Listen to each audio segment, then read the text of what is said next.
Hey. Hi. It's not Dan. It's Brian. Well, hi. How you doing, Brian? I'm doing very well. How are you? I'm doing just fine. Dan, where is Dan? It's like he's at like some ghost hunting thing or something. It's some stupid Dan thing. Whatever it is, it's ridiculous. Yes, because naturally it's Dan. If you guys don't know Brian's my good friend from years and years and years back. Epic fantasy writer. You should all be reading his books. You probably all are. Oh, yeah. We can hope. We can hope. So, and he's been on the channel before. Never unintentionally, Blake. So, did you do your homework and bring us a food heist? I didn't. I had a couple of my beta readers suggest that I should go to the very elaborate lengths of printing off a Pepsi banner and then putting it around Dan's Coca-Cola. Oh, yeah. But I'm a fundamentally lazy person, so that did not happen. This is kind of part of your self-identity. Every time we go out to dinner, you'll be like, yes, Brandon, but remember, I'm lazy. Whenever I'm telling you, oh, you should do this thing, you should do this thing. But you came here, you're not too lazy to come hang out. I know. I like hanging out. Hanging out's easy for me. And I only live like 10 minutes from here, so it's not hard. So we had paid, unpaid intern Donald suggested that since you being a chef and an aficionado of all things meat-like, all things carnivorous, that we should do intentionally Blank's Guide to Steak, because without Dan being here, we won't have bad takes. Oh, I mean, that sounds like a really good idea. Mm-hmm. The Dan not being here part is my favorite. So you're like a cook person. You like yeah. I really enjoy cooking. Did you smoke me a brisket? Other people have come and brought me a brisket. Diamond brought me a brisket. If somebody had informed me about that, I absolutely would have. I got a new smoker last year, and I haven't done a brisket for a while.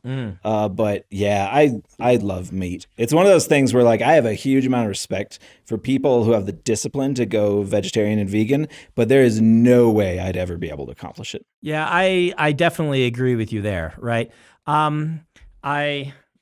It's so much work. Yeah. To particularly be vegan, like, and make sure you're getting, and not just the nutrition side, making sure, and huge respect. I do like myself a steak. Oh, man. Steak's so good. And I am surprised by how many people I take to a steakhouse that don't know the steak basics. Yeah. They don't know the three cuts that you'll get at an upscale steakhouse. So what are you like? So you've got your filet, you've got your New York / Kansas City / whatever they decide to call it at the given restaurant. Right. New York's most common, right? Yeah. Except they don't call it New York and Kansas City because it's Kansas City. But it's also sometimes it's not a top sirloin, but sometimes they'll call it. Yeah, they'll have all sorts of something, and then. So I said fillet that, and then there's the often the ribeye that is often a cowboy or a tomahawk or something, but just a straight up ribeye. Sometimes. Well, T-bone though, T-bone is which it's got the fillet on one side, right? And then New York on the other. Yeah. And sometimes the terminology gets confusing because a porterhouse is usually a double-sized T-bone. Sometimes it's a regular-sized T-bone, but of the cuts, and we'll throw T-bone in there. Yeah. And, a cowboy ribeye is a ribeye with a bone in. What's your favorite? If you go to like a fancy steakhouse, what are you getting? So a lot of people refer to this as super basic, but I'm a filet guy. Okay. A filet guy I really like the smooth texture of if filet. You're a texture person, filet is I love the smooth texture, but I also have rheumatoid arthritis, which flares up when I have too much kind of that like fatty protein. Oh, interesting. And it is the leanest of the cuts. The cuts. And so multiple reasons a filet guy. Absolutely. Okay. So fillets, I love the texture of a filet also, but historically the problem with filet is no marbling or less marbling. Less flavor. Do you put stuff on your steak, or are you like No, I love a steak à poivre. Okay. That's the creamy pepper sauce. Yep. Which you do with. I like to do it because fire. You do the little tiny bit of cognac, Okay. and I'll do it on my stove at home. And my wife will, you're gonna burn down the kitchen, etc. I absolutely love that, and it's got like I love huge amounts of pepper, anyways. And so steak au poivre is my go-to for just smother that fillet with it. Okay. Like I'm kind of a bit of a purist. Like I don't want anything on my steak that's not a seasoning or butter, right? But if it's a fillet, I actually do want like a garlic sauce on your fillet. Now poivre, really good. I've had some very good, like the fillet needs a little dressing up usually from me. I'll usually go for like a lemon garlic as my favorite. And that's a great flavor combo. I love lemon garlic. I do a lot of lemon garlic with chicken. Do you? Yeah. And it's one of my favorite things to do with chicken. I once had a lemon garlic brisket. The guy who made it for me might be listening. It was fantastic. That sounds amazing. Yeah. People don't put enough lemon in on their brisket, and it helps break down, and make it even softer than it would be. And honestly, it would never even occur to me. Yeah. And that sounds really good. It was fantastic. I've only had the one person ever make it for me, but really, really tasty. So what's your cook temp? Are you like get it as rare as possible? No, I'm gonna go against the grain of the steak aficionados again and say I'm usually a pretty medium guy. Medium on the rare side. Okay. So a bit of pink, but those guys who say, "Oh, just bring the cow by and I'll cut some off." No, I want something. I actually really like the texture of cooked meat. And so I do too. Like I will do medium most of the time. And it's odd though, because you have to get used to the restaurant. Because some people's medium, like if you're in Europe and you get a medium, it's going to be rare. But they don't do medium well. So you just have to be used to rare, right? You say, I want it medium. They're like, that's the most we ever cook anything. And then it comes rare. Yeah. And you just have to deal with it, like the French have their ways, right? And you don't contradict a Frenchman in his kitchen. You don't contradict an American on the gun range, and you don't contradict a Frenchman in the kitchen. And so, but yeah, medium. I don't mind a medium well. People flip out. Yeah. Well done tastes pretty bad, but I don't mind a medium well. Like oftentimes my perfect steak is actually medium well on the outside, medium on the inside, and I get a variety of different kind of textures and cook weights. But I'm with you. That is like the real top tier steak people. Like there's rare, but we've talked about, Dan and I have complained about how like it shouldn't be a moral thing about how you like your food. Yeah. So I mean, you just eat it and enjoy it. Like whatever it is that you like, do that and be open to trying other things. I think that's a great part of kind of the culinary adventure. Right. Yeah, I grew up as a very picky eater, and like in my 30s, like one of my great journeys has been trying new things and learning to really enjoy lots of different types of food. Me, like I have trouble picking. Like if you force me, I'm going to say in New York, right? Yeah. I like the firmer texture. I like a little bit more marbling than filet. And the ribeye is actually kind of like two cuts in one. And the outer cut I don't like, and the inner cut I really do like. Yeah. If you see a ribeye, it spirals around the outside, and there's a really fatty portion on the outside that I just don't like as much, the flavor of it. But really it is, I go to the steakhouse and what I feel like at the moment. I have ordered fillets before, even though I would say filet is my least favorite of the three cuts. Yeah. Because that's what I feel like having. And something that really looks good on the menu. And ribeyes are really delicious. I'm kind of with you with that fatty outer side. Yeah. The texture of it, like I've already said, the texture is a big thing for me. And the texture of the fattiness does not do it for me. Yeah, but the inner ring is so good. Great. Yeah. So it really just depends for me on that. Do you have an opinion on Wagyu? I've only had it once. Okay. And it was kind of like, oh, this is really cool. It's delicious. I don't make that much money. Like, this isn't a thing that I'm going to do You're a lot. supposed to be getting other people to pay for it. Right? Yeah. Unfortunately, I haven't been in that situation a ton. But Davey's not taking you out? I'd like to. Davey, she's our editor. Davey. Yeah, well, Brian, she's your editor. No, she's not anymore. No. I got passed off. That's right, because she just decided to be like, head honcho, I don't edit people anymore. I know, right? Right after buying the series that I'm working on. She lured you to Tor as your editor before. Yep. Got you, and then she handed you off. Yeah. So she has bought all 9 of my books and edited, let's see, 5 of them. Uh-huh. So I mean that's not too bad. And Davey's amazing. So she writes the checks. So I can still say, Davey, Brian McClellan, he needs to go to cut. When Brian comes out next time, you're taking him to cut. You know what cut is? I don't. Cut is how can I say this in a way that's not... Cut is the really expensive steakhouse by Wolfgang Puck that the very fancy people take other fancy people to impress them. I mean, that sounds right up my alley. Yes. I've only been to Cut twice. Yeah. But both times I just got the Wagyu. Someone else was paying. Hey, there you go. $300. Oh, yeah. Which is criminal for a steak, right? Like, I know. I see you typing in the comments about how bougie I am. Okay.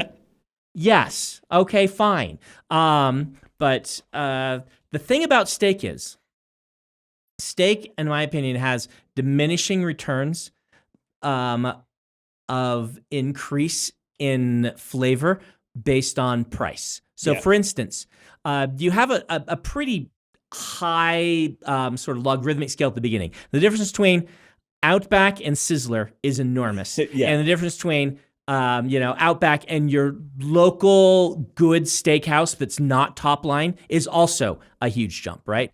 For us, the best money per steak ratio in Utah Valley, I think, is Ruby River, which is kind of like our local Outback competitor, but so it's not a Ruth's Chris style thing. Right. The steak at Ruth's Chris is better. Yeah.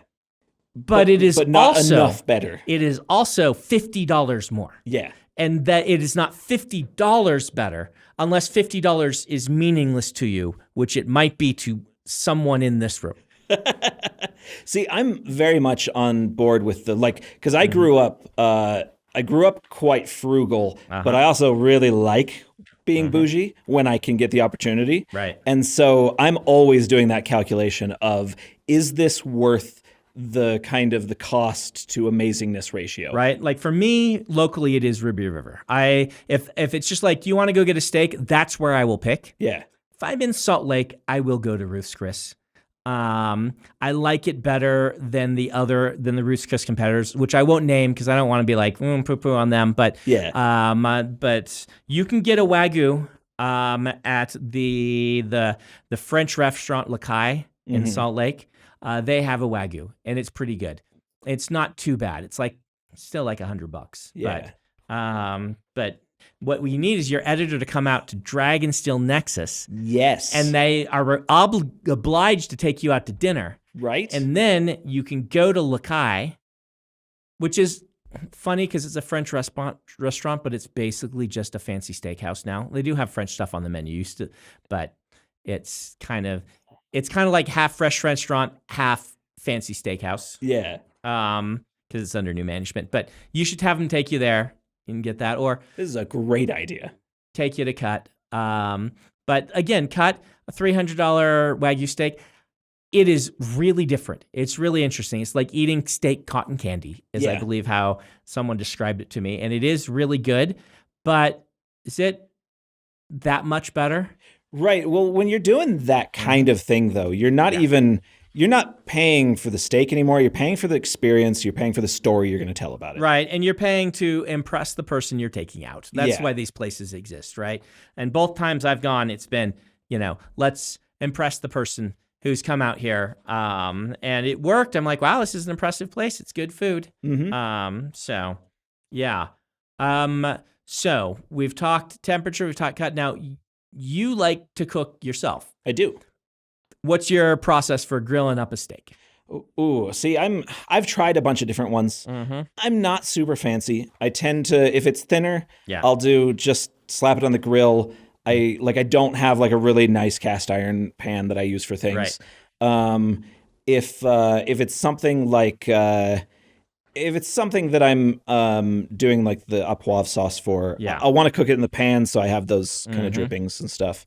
If it's something that's really thick, I'll do the reverse sear. Put it on the smoker for a while. Oh, and then once it brings up to a temperature, then you throw it on the grill. That's a good idea. I actually do that with my wings, and they're amazing. Okay. Like I'm very proud of my wings. I try to do wings at least once a month, and I always do throw them on the grill for around 2 hours or so, get them right up to temp, and then or throw them on the smoker for about 2 hours or so.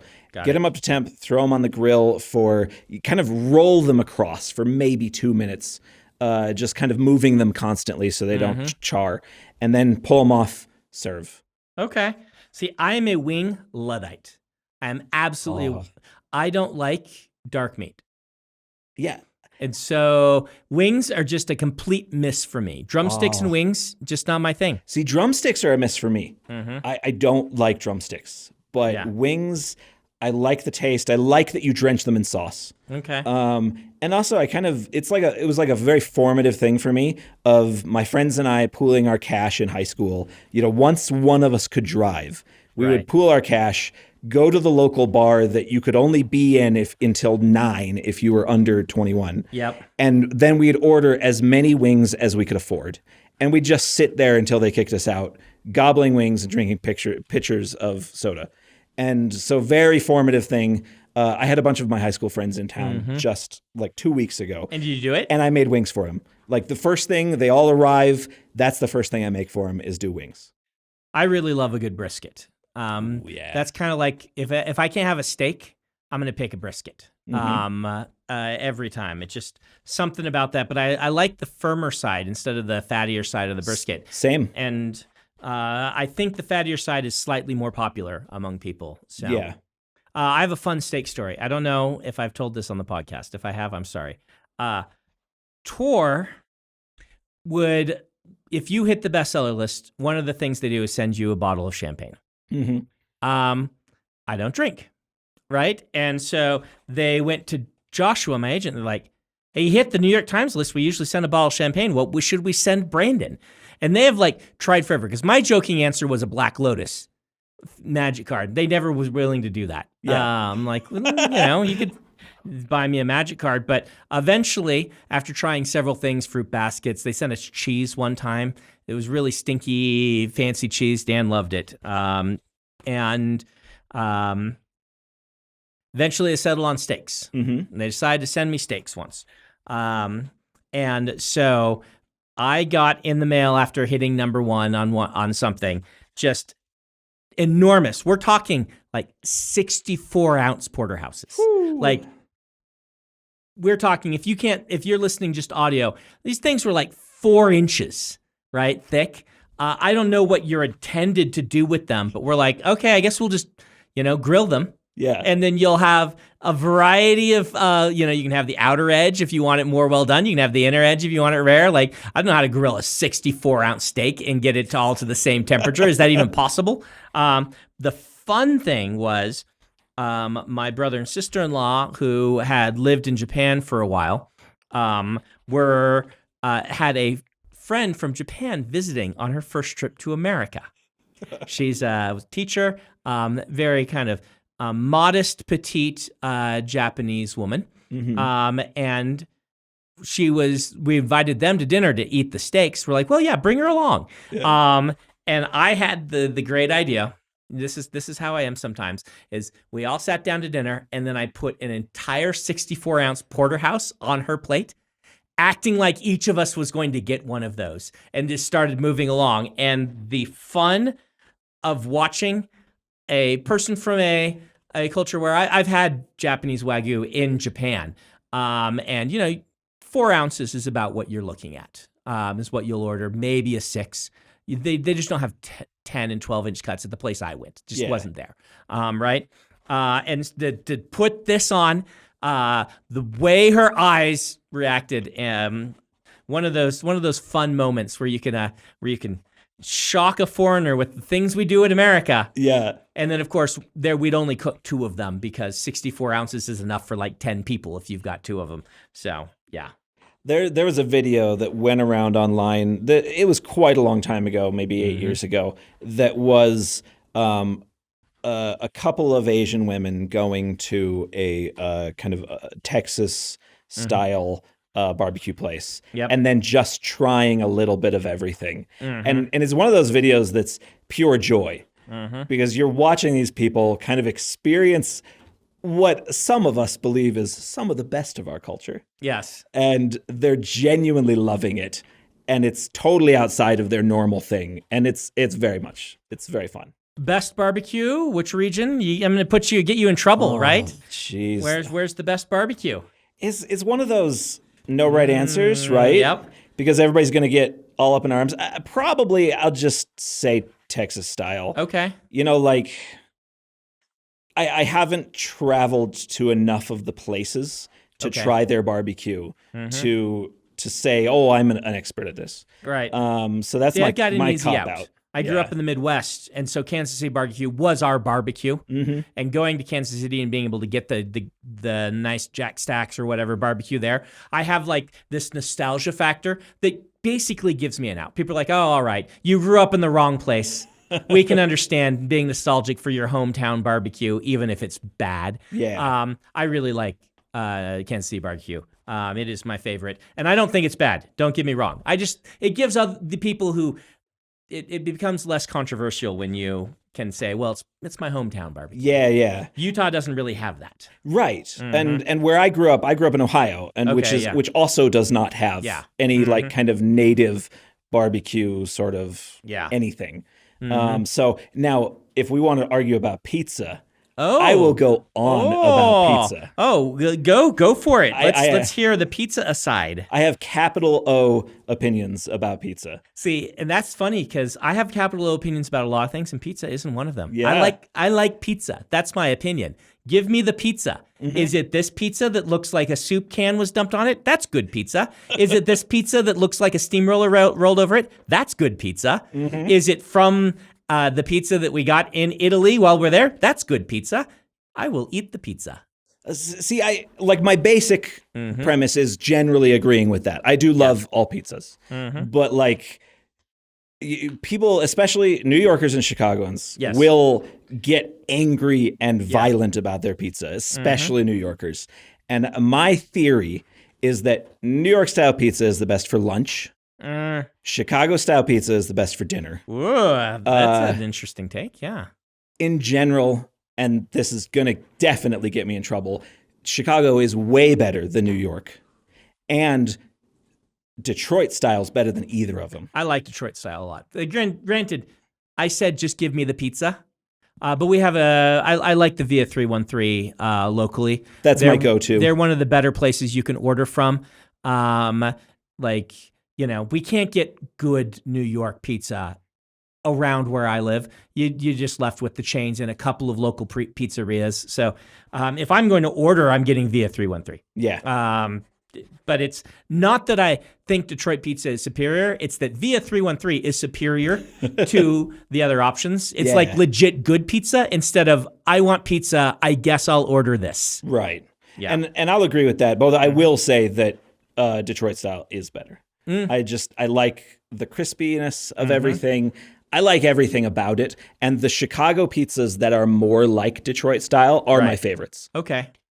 Yeah. Because there are different genres of Chicago pizza even. Yeah. Some of them are genuine soup. Yeah. And all of their crusts are all different. Yep. Like Lou Malnati's, they might be the most famous, and their crust is so different than most places you get. And I really love their crust. Their toppings, fine, but the crust is dynamite. What toppings do you usually get? Is it because it's the steak one, or are you just getting all the meats? No, I'm a standard pepperoni. Oh, I'm the same way. Yeah, standard pepperoni. If and I'll usually do that on most pizzas. If I'm doing kind of like that very basic Midwest kind of this is just a fancier version of Papa John's kind of pizza, then occasionally I'll do the sin of bacon pineapple. Okay. But really, give me a good pepperoni. Pineapple's the one I can't do. Yeah. But otherwise, my answer to do you want pizza is yes, please. Yeah. Even if it's a flavor I don't like. But I will usually pick a double pepperoni. I want so much pepperoni that you can't see through it. Yeah. And so if it's spotty pepperoni, I'm not going to enjoy it as much as if it's, give me all the pepperoni. And that VO313 has a double pepperoni with pepperoni at the top, above the cheese and below it. So and it's so good. That's some pepperoni going on there. Oh yeah. So do you like other types? If we go back to the steak thing, do you like things like steak frite with a hanger steak or a flank steak? Is it like the top tier cuts only? What do you think your opinions on like churrascarias? I love steaks of all kinds. Okay. Like steak is good. Like for health reasons these days, I try to do chicken more often than not. I still order steak for my protein of choice. I really wish I didn't, but I love the texture of steak. I love the taste of it. I love it. Yeah, like when you start getting into like various Mexican foods and stuff like that, noodle places where they slice it nice and thin and kind of throw it in the wok. I love that. Okay. Any of that stuff, I'm pretty much game for it. Or things like that. Yeah. Yeah. Okay. So this is not a very controversial, right? Like your answer to steak is my answer to pizza. Yeah, exactly. Give me the meat. I have opinions depending on where I'm getting it, what I'm getting, but when it comes to steak, I like steak. I am very picky about gristle. If your steak is gristly, I don't care how good the meat part is. Right. If I feel like I want to spit out parts of your steak, that's like a huge no for me. So one of the better steaks I've ever had, more unique is, so I lived in Korea for 2 years, being as a missionary. Came to love Korean barbecue, which I still have trouble calling barbecue because in my head that's, you know what I mean? I like the Korean, you grill it yourself stuff. It's really good. Yeah. In New York, I went to a place that normally your cuts that you get for Korean barbecue are the bulgogi, the really thinly sliced, but it's not a steak cut. I can't remember what cut it is, but yeah, the really thinly sliced bulgogi. Then there's kalbi, which is ribs, which are good. There's a few samgyeopsal, which is pork. There's a few cuts. They had ribeye marinated in a Korean way to grill yourself, and they had fillets. That sounds good. And I'm like, this is a clash of cultures, and it was a Korean person who started. He's a famous movie star. We went to his, and it was amazing. It was so good because the Korean barbecue, you can grill it exactly how you want it, and you usually have some marinades on your meat and things. And so broke my only want butter on it because the marinades were so good. Yeah. But filet you want to have marinated usually anyway. I love this trend. You see it now at a lot of Korean barbecue places of getting the fancy steak cuts to go with your food. But if you're being health conscious, don't go with me because I ordered the samgyeopsal, which is essentially bacon. Now, if I'm going out, I won't do the health conscious stuff. Okay. Like if I'm going out at a place that I'm going to spend more than $20 a plate at, I'll be health conscious if I'm getting a noodle bowl. If I'm trying to do lunch, whatever. But if I'm going out with a friend, that all goes out the window. I'm getting what looks tasty, what's going to make me feel awful later. I'm all for that. So I guess the intentionally blank guide to steak is yes, please. Yes. How's that, Ben?